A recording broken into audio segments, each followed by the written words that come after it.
Stealth fighters, like America's F-35 and F-22, are often touted as being invisible on radar, but you probably already know that they're not. But what does it mean when you hear Russia or China claim to have a new early warning radar system that can detect and track America's stealth fighters? I'm gonna let you guys in on a secret. It's true, they can, and we can too. Detecting stealth fighters isn't actually all that difficult, and I'll explain why. I'm Alex Hollings, and this is Air Power.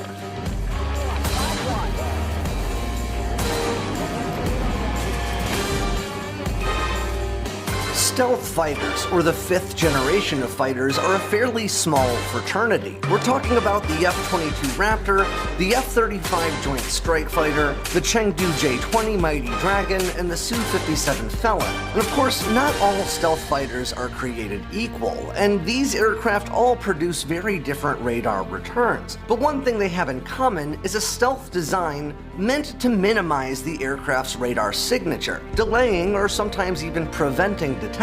But because of the physical requirements for tactical jets, stealth fighters can be easily spotted by certain low-frequency radar bands, and among the various militaries around the world, that isn't a surprise. In fact, it's not even uncommon for air traffic control radar to be able to spot stealth fighters on their scopes. And we're not just talking about when these aircraft are carrying external munitions or fuel tanks. Even in full-on stealth mode, F-22s and F-35s just aren't as sneaky as you might think, but they are incredibly tough to shoot down. Now, radar in general, and certainly the way it interacts with stealth aircraft, is a pretty complicated subject, so I'm going to try to break it down in a way that's as approachable as possible. And I figured I'd start with a basic summary of why stealth fighters are easy to track on radar, and then we'll delve a little bit deeper into the details. Modern stealth fighters are designed from the ground up to delay or prevent detection from radar arrays that are capable of attaining what we call a weapons-grade lock. In other words, radar arrays that can guide a missile to a target flying in the sky. Lower frequency radar arrays just aren't capable of guiding weapons with that sort of accuracy, but are capable of spotting stealth fighters. As a result, most nations operate early warning radar systems that can identify stealth fighters in their airspace. They just lack the means to effectively target them. Using these radars in conjunction with other systems and targeting methodologies can feasibly allow for engaging stealth fighters, and that's why mission planning is essential for all stealth operations. In other words, stealth fighters are very difficult to target, but not difficult at all to detect or even to track. But you'll still see headlines pop up from time to time saying inflammatory things like China announces that they tracked F-22s over the Pacific, or Russia was tracking F-35s over Europe. And then you'll often see these stories cited in the comment section below videos like mine, or in subreddits about aviation, where people are trying to dismiss the capabilities of certain stealth fighters. They'll say, such and such a stealth fighter isn't actually any good because such and such a nation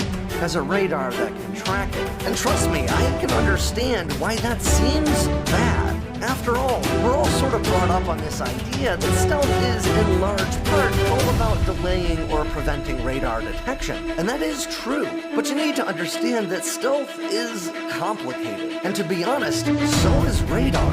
And there are different types of radar arrays that leverage different radar frequency bands for different reasons. But let's start with stealth, because it's often discussed in a singular sense, like it's one technology that can be incorporated into an aircraft's design. But stealth, or low observability, is really a combination of overlapping technologies, design traits, materials, production methodologies, and even combat tactics that are all intended to overlap to delay or prevent detection from a number of different means, including radar. Developing a stealth platform is a constant battle between cost, capability, and the limitations of the technology of your day, which means no stealth platform is absolutely invisible. But in a general sense, stealth is a term used to describe efforts made to reduce an aircraft's various signatures, including radar, infrared or heat, acoustic, and even visual. I'm going to quote Dr. Rebecca Grant, who's the president of IRIS, an independent research organization, and also the director of the General